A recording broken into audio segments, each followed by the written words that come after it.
ចាជំរាបសួរបងប្អូនប្រុសស្រីទូទាំងសកលលោកទាំងអស់ចាខ្ញុំជឿថាអ្នកទាំងអស់គ្នាពិតជាសុខសប្បាយជាទេនៅក្នុងថ្ងៃនេះចាអញ្ចឹងខ្ញុំឈ្មោះពេជ្រដាដែលខ្ញុំមកពីប្រទេសកម្ពុជាអញ្ចឹងថ្ងៃនេះខ្ញុំចង់ចែកម្លែកអ្នកទាំងអស់គ្នាពាក់ព័ន្ធទៅនឹង Cashflow Quadrant គឺមានន័យថា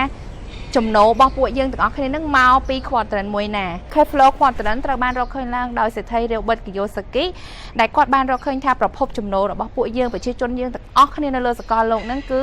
មកពីប្រភព4ចានៅក្នុងហ្នឹងគឺគាត់បែងចែកឲ្យគឺមាន E S B I ចា E ហ្នឹងគឺមានន័យជា employee ដែលមានន័យថាគឺយើងជាបុគ្គលិកឬក៏យើងជាកម្មករដែលយើងធ្វើការដើម្បីដោះដូរទៅនឹងប្រាក់ខែទៅនឹងប្រាក់ឈ្នួលដែលយើងរកបានជាប្រចាំ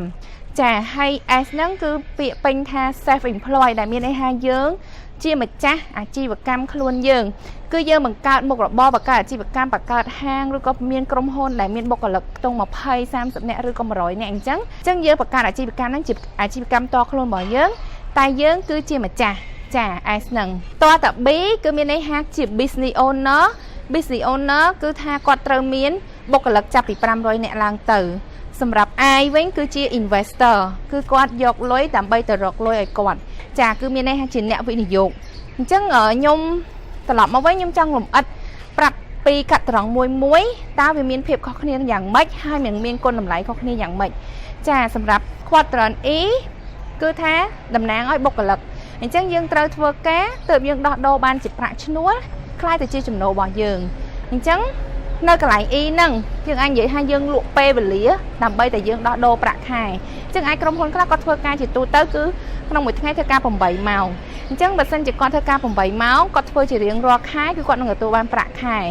អញ្ចឹង E ហ្នឹងគឺគាត់ធ្វើការ8ម៉ោងប៉ុន្តែជាក់ស្ដែងនៅក្នុងបើយើងជាក់ស្ដែងគឺមានន័យថាគាត់មិនថានៅក្នុង policy គឺគាត់កំណត់ថាគាត់ធ្វើការតែ8ម៉ោងប៉ុន្តែជាក់ស្ដែងដោយសារតែទំនួលខុសត្រូវអញ្ចឹងយើងអាចធ្វើការដល់12ម៉ោងឬក៏អាចធ្វើការលើសពី12ម៉ោងអាស្រ័យទៅនឹងតួនាទីនិងតំណែងរបស់យើងនិងទំនួលខុសត្រូវរបស់យើងចាតែកន្លែងហ្នឹងគឺ E គឺមានន័យថាគឺជាចំណូលសកម្មលុះត្រាតែមានវត្តមានរបស់យើងទៅធ្វើយើងត្រូវបម្រើសេវាកម្មទើបយើងទទួលបានប្រាក់ចំណូលនឹងចូលជារៀងរាល់ខែរហូតមកដល់ quadrant មួយទៀតដែលគេហៅថា S ស្មើនឹង self employed គឺយើងបង្កើតអាជីវកម្មដោយខ្លួនឯងអញ្ចឹងយើងអាចជាបើកហាងកាហ្វេឬក៏យើងអាចបើកហាង salon ឬក៏យើងអាចបើកជាក្រុមហ៊ុនជា consultant service ដូចជា audit ឬក៏ law firm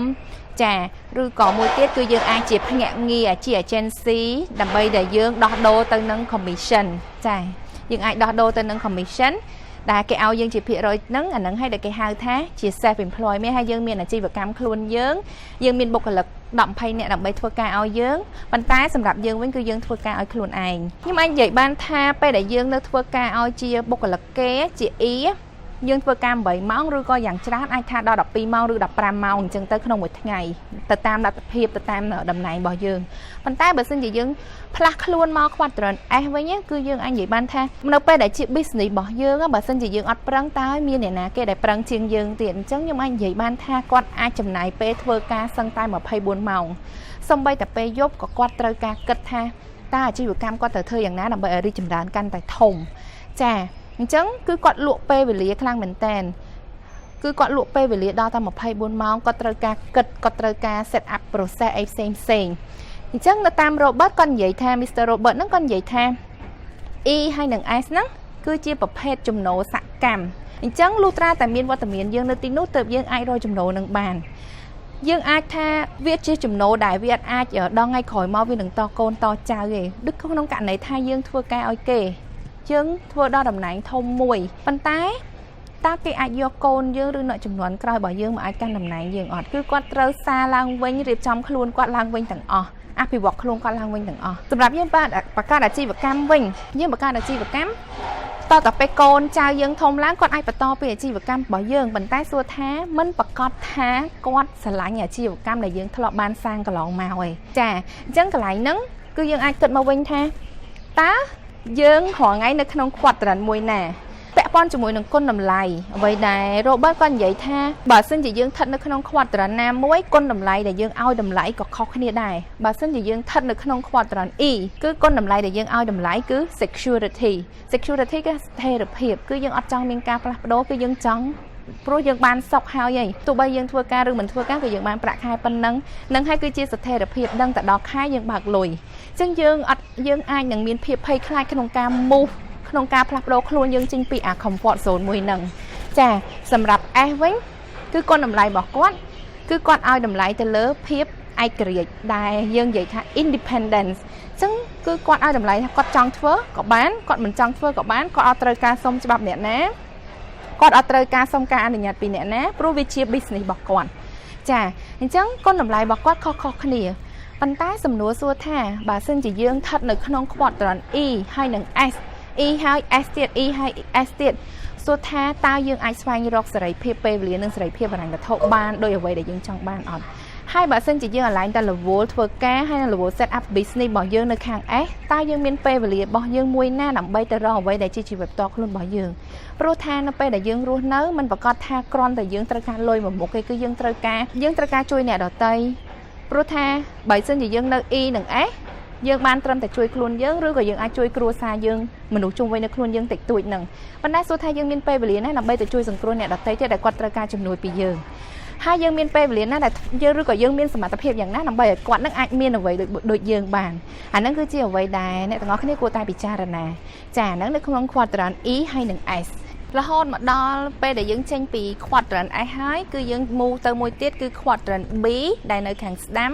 B ហ្នឹងគឺមានន័យថាជា business owner Robert គាត់បាននិយាយម្ដងទៀតថា business owner នៅក្នុង quadrant ហ្នឹងគឺជា business ដែលគេមានប្រព័ន្ធរួចជាស្រេចឬក៏ជាអ្នកដែលបង្កើតប្រព័ន្ធហ្នឹងគេហៅថាបង្កើត system ហ្នឹងដោយខ្លួនឯងអញ្ចឹងនៅក្នុង business owner quadrant ហ្នឹងគឺយើងមាន business system 3ប្រភេទទី1 conventional business អាជីវកម្មជាលក្ខណៈប្រពៃណីអញ្ចឹងគាត់ត្រូវមានបុគ្គលិកយ៉ាងហោចណាស់500នាក់បុគ្គលិកពី500នាក់ឡើងទៅក្រៅពីគាត់មានបុគ្គលិកគាត់ត្រូវមានដើមទុនវិនិយោគគឺដោយសារគាត់ត្រូវការមានអគារមាន office ហើយនឹងគាត់ជួលធ្វើការកំណត់ចុះថាត្រូវមានប្រាក់តម្កល់អីផ្សេងដែលគាត់ចំណាយនៅក្នុងប្រតិបត្តិការរបស់គាត់ទាំងអស់អញ្ចឹងគឺគាត់ត្រូវមានដើមទុនខ្ញុំអាចនិយាយបានថាដើមទុនអត់អាចក្រោម1លានទេគឺអាស្រ័យទៅលើ business របស់គាត់ចា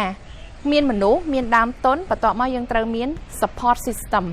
អញ្ចឹងបើសិនជាយើងគ្រាន់តែដើរ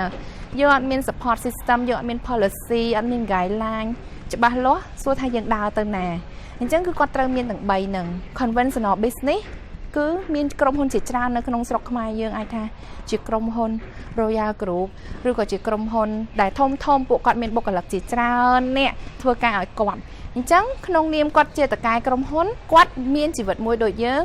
គាត់មាន24ម៉ោងដូចយើងមិនដែលដោយសារតែគាត់គឺជាម្ចាស់ក្រុមហ៊ុនដូច្នេះបុគ្គលិកទាំងអស់គឺគាត់លក់ម៉ោងដើម្បីធ្វើការឲ្យគាត់អញ្ចឹងក្នុងម្នាក់មាន8ម៉ោងចុះបើសិនជាបុគ្គលិក500នាក់ចុះបុគ្គលិក1000នាក់បើសិនជាបុគ្គលិក1000នាក់គាត់ម្នាក់ឯងគឺគាត់មានដល់8000ម៉ោងអញ្ចឹងចំណូលនឹងគេហៅថាជាចំណូលអកម្ម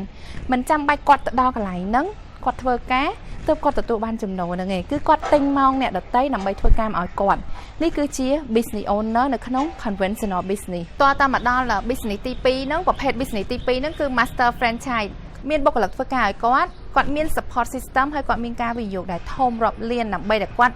កសាង master franchise មួយដើម្បីទៅចែកចាយទូទាំងប្រទេសពេលដែលគេនិយាយថា master franchise ហ្នឹងគឺលុះត្រាតែគាត់មាន franchise ចែកចាយទូទាំងប្រទេសមានចំនួនលើសពី500 franchise ឡើងទៅហ្នឹងទើបគេហៅថា master franchise អញ្ចឹង master franchise មានដូចជាអីគេខ្លះដូចជា KFC McDonald's ឬក៏ Starbucks ចាអញ្ចឹងពួកគាត់មានសាខាច្រើនមែនតើអញ្ចឹងនៅពេលដែលគាត់អ្នក master franchise ហ្នឹងគឺគាត់លក់ franchise ទៅឲ្យបុគ្គលម្នាក់ទៀតអញ្ចឹងគាត់ជាអ្នកលក់ហ្នឹងហើយដែលជា business owner quadrant ប៉ុន្តែអ្នកដែលទិញ franchise ឲ្យគេអ្នកដែលទិញ franchise ពីគេគឺគាត់គ្រាន់តែជាម្ចាស់អាជីវកម្មមួយដែលនៅក្នុង S Quadrant នេះតែតទៅពេល Master Franchise ហ្នឹងថាមិនគាត់អាចរកចំណូលអកម្មបានដំបូងគឺគាត់លក់ Franchise គឺគាត់បានចំណូលមួយប្រហែលពីគាត់បានចំណូលនឹងមួយហើយរហូតមកដល់ Franchise ទូទៅទាំងអស់គាត់មិនត្រូវធ្វើប្រតិបត្តិការប្រចាំខែអញ្ចឹងពេលដែលគាត់រកចំណូលបានទៀតគឺគេត្រូវបង់ប្រមាណភាគរយទៅ Master Franchise ទៅតាមលក្ខខណ្ឌឬកិច្ចសន្យាដែលគេបានចរចាជាមួយគ្នាអញ្ចឹងចំណូលហ្នឹងគឺចូលឥតឈប់រៀងរាល់ខែទៅម្ចាស់ Master Franchise ដូច KFC អញ្ចឹងម្ចាស់ KFC ឥឡូវគឺគាត់អត់មាននៅលើលើកនេះទៀតទេប៉ុន្តែគ្រប់អ្នកដែលទិញ franchise របស់គាត់ទាំងអស់គឺនៅតែបើក KFC ចឹងចំណូលទាំងប្រមាណគឺគេបង់ប្រមាណភាគរយទៅឲ្យ Master Franchise KFC អញ្ចឹងគាត់មានចំណូល Master Franchise ហ្នឹងគឺគាត់មានចំណូលចូលឥតឈប់រហូតដល់តចំនួនរហូតដល់តកូនចៅតគាត់រហូតទៅបីជាគាត់អត់នៅលើលោកនេះក៏ដោយអញ្ចឹងអាហ្នឹងហើយដែលគេហៅថាជាចំណូលអកម្មរហូតមកដល់ប្រភេទ business ទី3ហ្នឹងគឺ MLM ដែលគេហៅថា network marketing ឬក៏នៅទីផ្សារចិនគឺហៅថា direct sale អញ្ចឹង Robert គាត់បាននិយាយថា network marketing គឺជាវិស័យ network មួយដែលគេចាត់ទុកនៅក្នុង business owner quadrant network marketing គឺជាដូច franchise អញ្ចឹងគ្រាន់តែថាវាជា personal franchise អញ្ចឹងខុសគ្នាត្រង់ថា franchise master franchise ត្រង់ថាគេ investment អស់លុយរាប់លានប៉ុន្តែសម្រាប់ network marketing ដែលជា personal franchise ហ្នឹងគឺយើង investment លក្ខណៈកម្រិតណាមួយដែលសមរម្យគឺតិចតួចអញ្ចឹងមានថាអ្នកដែលគាត់មានលទ្ធភាពមួយៗគាត់អាចចូលរួមបានដែរចាតាមពិតទៅវិស័យ network គឺពិតជាស្រស់ស្អាតបើសិនជាយើងមើលឲ្យឃើញពីគុណតម្លៃវាពិតប្រាកដហើយយើងពិតជាធ្វើទៅតាមវិស័យ network ហ្នឹងប៉ុន្តែមនុស្សមួយចំនួនគាត់យកវិស័យហ្នឹងគឺមានបញ្ហាខ្លួនគាត់ប៉ុន្តែបែរជាធ្វើឲ្យវិស័យ network មានរូបភាពមិនល្អសម្រាប់នៅវិស័យ network ខ្លះអញ្ចឹងមិនត្រឹមតែ Robert គាត់និយាយទេសូម្បីតែប្រធានាធិបតី Donald Trump ក៏គាត់លើកទឹកចិត្តប្រជាជនរបស់គាត់ទាំងអស់ឲ្យពិចារណាទៅលើវិស័យ network ព្រោះថា network គឺជាកន្លែងដែល close gap រវាងអ្នកមាននិងអ្នកក្រព្រោះថាបើសិនជាយើងទៅធ្វើ business ផ្សេងដែលអស់លុយរាប់លានហើយយើងទៅហៅអ្នកផ្សេងគាត់មកធ្វើតើគាត់អាចមានលុយមានសមត្ថភាពដូចយើងអត់ប៉ុន្តែវិស័យ network គឺអ្នកដែលមានលុយល្មមក៏អាចចូលរួមបានដែរអញ្ចឹងអ្នកក្រក៏អាចចូលរួមបានអ្នកមានក៏អាចចូលរួមបានប៉ុន្តែសម្រាប់រវាងអ្នកក្រនិងអ្នកមានគឺគាត់ធ្វើវិស័យ network គឺគាត់អាចនឹងទៅដល់គោលដៅអ្នកមានដូចគ្នាបើសិនជាគាត់ពិតជា follow system បើសិនជាក្រុមហ៊ុន network ដែលគ្រាន់តែមានផលិតផលឲ្យយើងលក់គាត់យើងគ្រាន់តែចេះលក់ផលិតផលដោយក្រុមហ៊ុនដទៃប៉ុន្តែ network អាចទៅមុខបានគឺទី1គាត់ត្រូវមាន investment ដូចគ្នាគឺគាត់ចូលរួមមកគាត់វិនិយោគទី2គឺគាត់មាន network ផ្ទាល់ខ្លួនរបស់គាត់ដែលម្នាក់អាចមាន network លើសពី500នាក់បន្ទាប់មកគឺគាត់មាន support system ហ្នឹងហើយដែលធ្វើឲ្យវិស័យ network អាចដើរទៅមុខបានហើយពិតជាទៅដល់ជោគជ័យពិតប្រាកដព្រោះថាដូចខ្ញុំនិយាយពីដើមចឹងបើមិនមាន support system យើងគ្រាន់តែជាអ្នកលក់តែនៅពេលដែលយើងមាន support system យើងខ្លាយទៅជាអ្នកធ្វើ network បែប professional គឺគេហៅថា professional network builder ដែលយើងមានភាពជាអ្នកដឹកនាំពិតប្រាកដគឺយើងដឹកនាំដោយយើងដឹកនាំខ្លួនឯង lead by យក example ខ្លួនឯងចាហើយយើងអាចគ្រប់គ្រងមនុស្សរាប់ម៉ឺនរាប់ពាន់អ្នកបានចា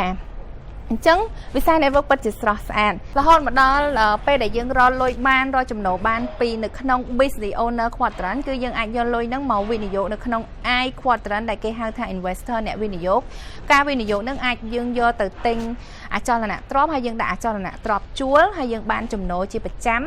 ឬក៏យើងអាចយកទៅ invest នៅក្នុង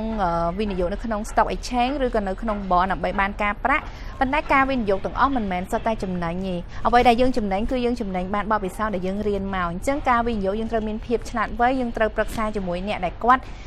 ជោគជ័យនៅក្នុងវិស័យវិនិយោគហ្នឹងអញ្ចឹងនៅពេលដែលកន្លែងហ្នឹងដែលគេហៅថាគឺជាចំណូលអកម្មអញ្ចឹង Robert ក៏បាននិយាយថារវាងES ខាងឆ្វេងគឺជាចំណូលសកម្មលុះត្រាតែយើងទៅបំពេញសេវាកម្មទាំងអស់ហ្នឹងទៅយើងអាចរកចំណូលបានប៉ុន្តែផ្ទុយមកវិញនៅខាង quadrant ខាងស្ដាំ B និង I គឺគាត់យើងរកចំណូលមកជាចំណូលអកម្មអញ្ចឹងគឺយើងរកបានឥតឈប់ឈរដំបូងយើងរកបានតិចយើងធ្វើយូរយើងរកបានច្រើនទៅប៉ុន្តែគឺវាតចំនួនដល់កូនដល់ចៅគ្រប់ចំនួនហ្នឹងហើយគឺជាចំណូលអកម្មដូច្នេះ Robert ក៏បាននិយាយថាបើសិនជាយើងគ្រាន់តែដាក់ពេលវេលារបស់យើងនៅខាង quadrant ឆ្វេងគឺ E ហើយនិង S គឺយើងគ្រាន់តែបានមករស់ប៉ុន្តែបើយើងចង់ខ្លាយទៅជាអ្នកមានយើងត្រូវដាក់ពេលវេលាដាក់បេះដូងគឺជាមួយនឹង B ហើយនិង I ពេលដែលយើងនៅ B និង I យើងមិនមែនបានត្រឹមតែរឿងចំណូលនឹងមួយមុខគត់ទេគឺអ្វីដែលយើងរៀនបានគឺថាពេលដែលយើងដាក់ខ្លួនយើងចូលទៅក្នុងជា business owner ឬក៏នៅក្នុង I គឺនឹងយើងនឹងរៀនបានជាច្រើនពាក់ព័ន្ធជាមួយនឹងផ្នត់គំនិតហើយនឹង spiritual ពាក់ព័ន្ធជាមួយនឹង spirit របស់យើងពេលដែលខ្ញុំនៅក្នុង quadrant E ធ្វើការឲ្យគេអញ្ចឹងពេលណាដែលខ្ញុំចង់អភិវឌ្ឍខ្លួនឯងមួយ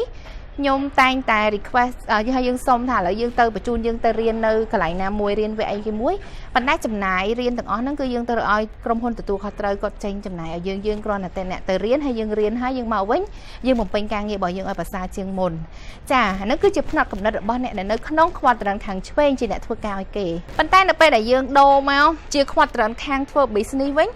គឺអ្វីដែលយើងទៅរៀនហ្នឹងគឺយើងត្រូវវិនិយោគខ្លួនឯងតែម្ដងគឺវាជា វាមិនមែនជាចំណាយទេយើងចង់ចាស់គឺយើងវិនិយោគខ្លួនឯងទៅរៀនប៉ុន្តែយើងចាត់ទុកថាអាការចំណាយរបស់យើងដែលចំណាយទៅលើការរៀនរបស់យើងហ្នឹងគឺជាការវិនិយោគទៅលើការអភិវឌ្ឍខ្លួនរបស់យើងចាអញ្ចឹងរឿងពីរហ្នឹងផ្សេងគ្នាបើសិនជាយើងនៅកន្លែងអ៊ីយើងនឹងគិតថាអាលុយទៅរៀនហ្នឹងត្រូវតែឲ្យក្រុមហ៊ុនជាអ្នកចេញប៉ុន្តែនៅពេលដែលយើងដូរខ្លួនមកយើងកន្លែង Quadrant B យើងនឹងគិតថាវាជាការវិនិយោគដែលយើងត្រូវលះបង់ដែលយើងត្រូវចេញចានឹងខ្ញុំឧទាហរណ៍សាមញ្ញគ្រាន់តែជាផ្នែកកំណត់អញ្ចឹងមកដល់ពេលនេះខ្ញុំអាចចែកម្លែកបទពិសោធន៍ខ្ញុំកើតនៅក្នុងគ្រួសារមួយដែលមានផ្នត់កំណត់ចាក់ stress ជាមួយនឹងការគិតរបស់ខ្ញុំគឺថាកូនត្រូវតែខំរៀនឲ្យពូកែចេញចេញទៅវិញរកការងារធ្វើឲ្យបានល្អអញ្ចឹងនៅពេលដែលយើងធ្វើការងារយើងរកការងារបានល្អមែនយើងពិតជាធ្វើរលបានលុយច្រើនមែនអញ្ចឹងកំណត់របស់ខ្ញុំគឺគិតតែរឿងធ្វើការ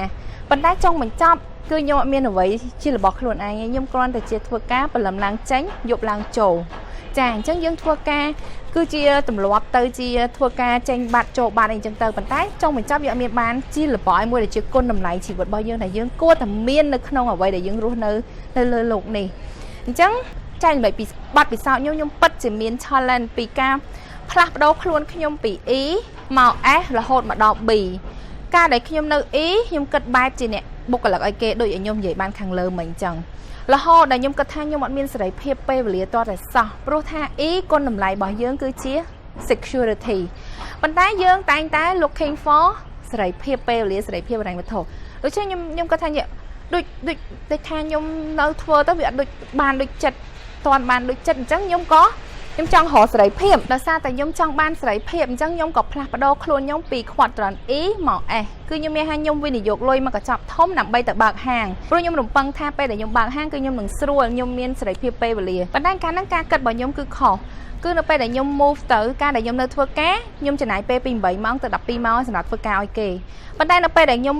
ផ្លាស់ប្ដូរខ្លួនខ្ញុំទៅបើកអាជីវកម្មផ្ទាល់ខ្លួនបានថាគឺយើងអាចនិយាយបានថាធ្វើការ24ម៉ោងព្រោះអីដាក់លុយដុំចូលអង្គុយសន្សំលុយរាយនៅពេលដែលយើងបានលុយយើងបានបើសិនជាជោគជ័យយើងរៀងធូរចិត្តបន្តិចគ្រាន់តែថាយើងអត់ហ៊ានដើរទៅណាចោលកន្លែងចោលហាងចោលក្រុមហ៊ុនប៉ុន្តែបើសិនជាយើងអត់ជោគជ័យដូចខ្ញុំបើកហាងមកអត់ជោគជ័យអញ្ចឹងចុងខែគឺភ័យខ្លាចអត់មានលុយគ្រប់គ្រាន់ក្នុងការបើកឲ្យបុគ្គលិកអញ្ចឹងមានថាដាក់លុយដុំសន្សំលុយរាយហើយដេកភ័យ24ម៉ោងថាធ្វើម៉េចដើម្បីឲ្យរកលុយឲ្យគ្រប់បើកប្រាក់ខែបុគ្គលិកអញ្ចឹងខ្ញុំទៅជាចង់ឲ្យថាវាធ្ងន់ជាងការដែលយើងធ្វើការឲ្យគេទៀតរហូតដល់ក្រោយមកនៅក្នុងឆ្នាំ2018ខែ7ខ្ញុំក៏បានជួបទៅនឹងសហគមន៍របស់ FFG ដែលគាត់បានបង្ហាត់ឲ្យខ្ញុំយល់ពីផ្នត់គំនិត ESBI ហ្នឹងអញ្ចឹងខ្ញុំក៏ធ្វើ network marketing ជាមួយនឹង FFG ប៉ុន្តែគឺពិតជា challenge ព្រោះថាខ្ញុំមិនមែនគាត់ឲ្យផ្លាស់ប្ដូរតែខ្លួនមកគឺខ្ញុំត្រូវផ្លាស់ប្ដូរផ្នត់គំនិតទាំងស្រុងគឺ mentality ហើយនិង spiritual គឺផ្លាស់ប្ដូរទាំងស្រុងចាអញ្ចឹងនៅពេលដែលខ្ញុំមកខ្ញុំមាន challenge ព្រោះថាមានការខ្លាចដូចគ្នាព្រោះថាយើងសុវត្ថិភាពហើយប៉ុន្តែនៅពេលដែលខ្ញុំសម្រេចចិត្តហ្នឹងមុននឹងខ្ញុំសម្រេចចិត្តខ្ញុំជឿទៅលើបេះដូងរបស់ខ្ញុំធ្វើតាមបេះដូងរបស់ខ្ញុំធ្វើទៅតាមខ្ញុំជឿទៅតាម gut របស់ខ្ញុំអញ្ចឹងនៅពេលដែលខ្ញុំជឿបេះដូង follow បេះដូងហើយខ្ញុំជឿទៅតាម gut ខ្ញុំក៏សម្រេចចិត្តបដូរខ្លួនមកខាង Quadrant B តាមរយៈធ្វើ network ជាមួយនឹង FFG ប៉ុន្តែខ្ញុំចង់ប្រាប់ទាំងអស់គ្នាថាខ្ញុំពិតជាអាចធ្វើបានព្រោះថាយើងធ្វើដោយក្តីស្រឡាញ់ហើយយើងដឹងថាយើងធ្វើយើងមានគុណតម្លៃអីមួយយ៉ាងដើម្បីយើងជួយគេយើងអាចគិតយើងចង់ថាបើយើងមានដៃមួយខាងយើងជួយខ្លួនយើងដៃមួយខាងទៀតយើងអាចជួយអ្នកដទៃបានឲ្យគេមានអ្វីៗដូចយើងបានដូចគ្នាចាអញ្ចឹងជាសរុបមកវិញខ្ញុំលើកទឹកចិត្តឲ្យអ្នកទាំងអស់គ្នាអាចថាពិចារណាអាចសួរខ្លួនឯងថាតើអ្នកទាំងអស់គ្នាបច្ចុប្បន្នគឺនៅក្នុង Quadrant មួយណាហើយ Quadrant នឹងអាចធ្វើឲ្យអ្នកទាំងអស់គ្នាទទួលបានអ្វីដែលអ្នកចង់បាននៅបន្ទាប់មកតើអ្នកទាំងអស់គ្នាត្រូវតែរៀបចំឲ្យខ្លួនរួចជាស្រេចក្នុងការផ្លាស់ប្ដូរពី Quadrant មួយទៅ Quadrant ជាពិសេសពីឆ្វេងមកខាងស្ដាំចាអ្នកទាំងអស់គ្នានឹងអាចដឹងខ្លួនថានៅពេលណាមួយដែលអ្នកទាំងអស់គ្នាដល់ពេលដែលអ្នកទាំងអស់គ្នាត្រូវផ្លាស់ប្ដូរគឺនៅពេលដែលអ្នកទាំងអស់គ្នាមានអារម្មណ៍ថាអញ្ចឹងថាឧទាហរណ៍ថាចាហេពេលដែលយើងមាន weekend គឺឬក៏យើងមាន public holiday អីមួយថ្ងៃឈប់សម្រាករបស់យើងហ្នឹងហើយបន្ទាប់មកយើងមានអារម្មណ៍ថាអូពេលដែលមានម្ដងមានអា holiday ម្ដងយើងមានអារម្មណ៍ថាអូ yes finally យើងបានសម្រេចអីយើងមានអារម្មណ៍បែបហ្នឹងណាអាហ្នឹងទី1ទី2យើងមានអារម្មណ៍ថាយើងធ្វើការយូរហើយ រហូតមកដល់បច្ចុប្បន្ន lifestyle យើងបានល្អប្រសើរតែយើងនៅតែមានអារម្មណ៍ថាយើងដូចអត់មានអីទាំងអស់ចាទី3យើងមានអារម្មណ៍ថាយើងលែងស្រឡាញ់ការងារយើងលឺនឹកឃើញថាធ្វើការមានអារម្មណ៍ថាព្រឺសបល់គឺពេលដែលយើងជួបអារម្មណ៍បែបហ្នឹងណាអញ្ចឹងអ្នកទាំងអស់គ្នាត្រូវពិចារណាថាគឺជាពេលវេលាដែលអ្នកទាំងអស់គ្នាត្រូវធ្វើអ្វីមួយយ៉ាងដើម្បីផ្លាស់ប្ដូរស្ថានភាពបច្ចុប្បន្នកែប្រែឲ្យប្រសើរឡើងតាមរយៈយើងធ្វើសកម្មភាពអីមួយអញ្ចឹងយើងអាចពិចារណាបានខ្ញុំជឿថាខ្ញុំសង្ឃឹមថាបកវីដេអូនេះអាចនឹងជាចំណែកមួយជួយអ្នកទាំងអស់គ្នាក្នុងការ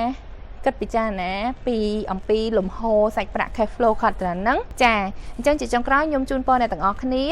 ហើយក៏អរគុណយ៉ាងច្រើនក្នុងការតាមដានវីដេអូរបស់ខ្ញុំចាហើយក៏ជូនពរអ្នកទាំងអស់គ្នាឲ្យមានសុខភាពល្អសុភមង្គលក្នុងគ្រួសារហើយនឹងមានសេរីភាពពេលវេលានិងសេរីភាពហិរញ្ញវត្ថុទាំងអស់គ្នាចាអរគុណ